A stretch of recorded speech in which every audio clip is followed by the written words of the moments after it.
आप लोगों का है ना, इतनी ठंड में सुबह सुबह हमको निकल के आने में दिक्कत हो रही है। और लिटरली मेरा जब स्कूल था, यहाँ पे जितने शासकीय स्कूल के बच्चे बैठे हैं, मैं भी शासकीय स्कूल से पढ़ा हुआ हूँ। हमारा स्कूल सुबह 7 बजे का होता था और मेरे घर से 4-5 किलोमीटर दूर था, तो साइकिल से जाते थे। आज मुझे लगता है कैसे पहुंचते थे, मतलब 7 बजे पहुंचने का मतलब आपको 5-5:30 पे उठना ही पड़ेगा और फिर रेडी होके जाना पड़ेगा।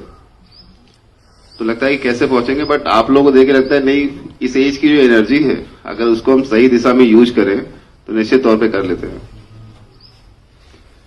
इस साल आपके बोर्ड्स हैं, 12th हैं, आफ्टर दैट फिर आप लोग कॉलेज में जाओगे और ये लाइफ का ऐसा फेज होता है जब हमारा कैरियर डिसाइड होता है कि हम किस डायरेक्शन में जाएंगे।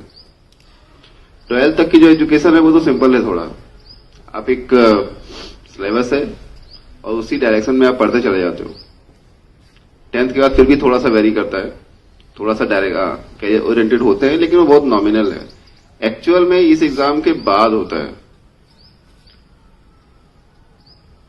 फिर आपको किस लाइन में जाना है। किसी को गवर्नमेंट सेक्टर में, प्राइवेट सेक्टर में। गवर्नमेंट सेक्टर के बहुत सारे एस्पेक्ट्स हैं,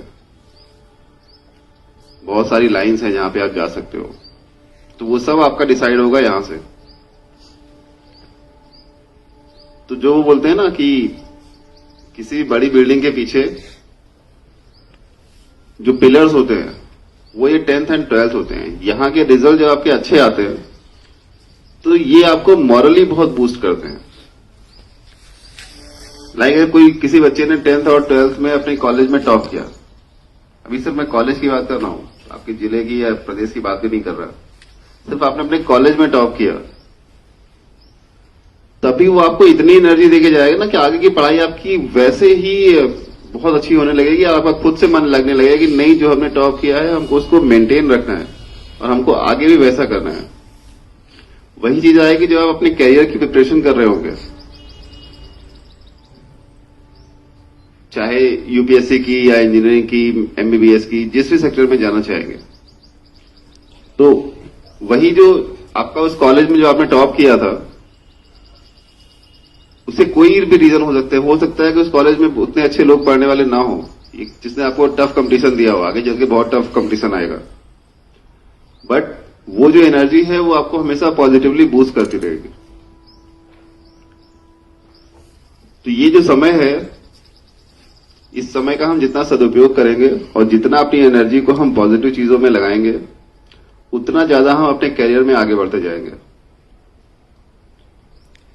आज आप लोग ऐसे बैठे हैं, आगे चल के आप में से पता नहीं कौन कितनी बड़ी बड़ी पोस्टों पे होगा, और तब आप इन मोमेंट्स को याद करेंगे कि तब जाते थे हम स्कूल में सुबह सुबह और ऐसे जमीन में बैठ के पढ़ते थे।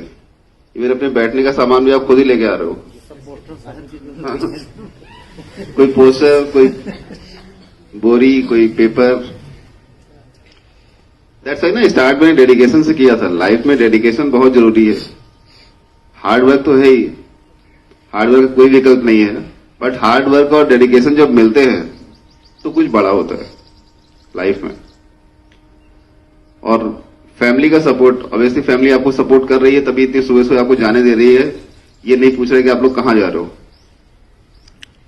क्योंकि अदर कोई कोचिंग में वैसा कुछ होता है तो आपके पेरेंट्स जाते हैं और वो एडमिशन कराते हैं, उनको पता है कहां पर बैठेंगे, कैसे होगा। यहां तो आप अपनी मर्जी से आ रहे हो, यहाँ पे कोई बाउंडेशन नहीं है, कोई फैमिली का प्रेशर नहीं है, आप खुद से आ रहे हो। और thank you to Alok sir, जिन्होंने आप लोगों को एक ऐसा प्लेटफॉर्म उपलब्ध कराया है जिसके माध्यम से आपके न सिर्फ डाउट क्लियर होते हैं, आपका जो केमिस्ट्री सब्जेक्ट है, फिजिक्स के जो भी डाउट्स हैं या जो भी नॉलेज है वो आपका क्लियर होता है। और इतनी बड़ी संख्या बताती है कि सर के जो थॉट्स हैं उससे आप लोग कितना कनेक्ट करते हो। एक चीज और होती है, आफ्टर 12th हम पॉजिटिव डायरेक्शन में जाते हैं क्योंकि हम कॉलेज पहुंचते हैं। स्कूल की थोड़ी सी रेस्ट्रिक्टेड लाइफ से थोड़ा फ्री होते हैं कॉलेज में, तो वहां पर बिगड़ने के चांसेस भी बहुत ज्यादा होते हैं।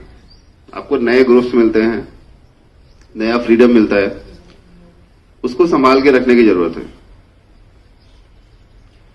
जैसे मैं अपना एग्जांपल दूं, जो हम लोग कॉलेज पहुंचे तो मैं तो गवर्नमेंट स्कूल से पढ़ा था, लाइक ऐसे ही वेंकट 1 या वेंकट 2 टाइप, जैसे यूपी में जीआईसी होते हैं, गवर्नमेंट इंटर कॉलेज। तो वहां पर तो फ्रीडम थी, उतना कोई पूछता नहीं था, आप आए हो तो ठीक है, क्लास अटेंड किए तो ठीक है, बंक मार दिया तो भी ठीक है।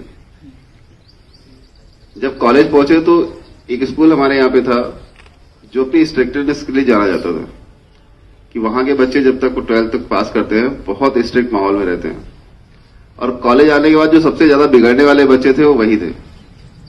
रीजन क्योंकि जब आप किसी चीज को बहुत ज्यादा कंप्रेस करके रखते हो ना, जब उसको फ्रीडम मिलती है तो ब्लास्ट होता है। कहने का मतलब सिर्फ इतना है कि जब आप कॉलेज पहुंचोगे आफ्टर 12th तो स्पेक्ट्रम थोड़ा और बड़ा मिलेगा, तब बिगड़ने के चांसेस बहुत ज्यादा होंगे। तब आपका जो ये डेडिकेशन एंड पॉजिटिव एनर्जी है ना, ये आपको अपने गोल के लिए कंसंट्रेट करके रखेगी। चलिए, आप लोगों की पढ़ाई का टाइम है, तो एक बार फिर से सभी बच्चों को आने वाले एग्जाम की बहुत बहुत शुभकामनाएं। सर को बहुत बहुत धन्यवाद जो इन बच्चों को ऐसा प्लेटफॉर्म उपलब्ध करा पा रहे हैं। और अभी सेशन में, अगले सेशन में आप लोग तो नहीं रहेंगे, यहां के लिए भी एक बड़ा हॉल सेंशन किया है, तो होपफुली अगले एक साल में ये जो आज अंदर बैठे हैं अपन लोग, पता है ना, तुम ही लोग सब लोग पहले कहाँ बैठते थे? अपन बाहर। ये सर का ही दिया हुआ है, बच्चे गए थे और सर ने ही कहा था कि वो तो कमरा, लेकिन कमरे में अपन आ नहीं पाते, तो ये सर तो का ही जैसे दिया हुआ है। वेंकट 1 के जो बच्चे होंगे, वेंकट 1 ने पीछे जो ग्राउंड में एक हॉल बनाया है, वैसा ही एक हॉल यहां भी सेंशन कर दिया है, तो अगले कुछ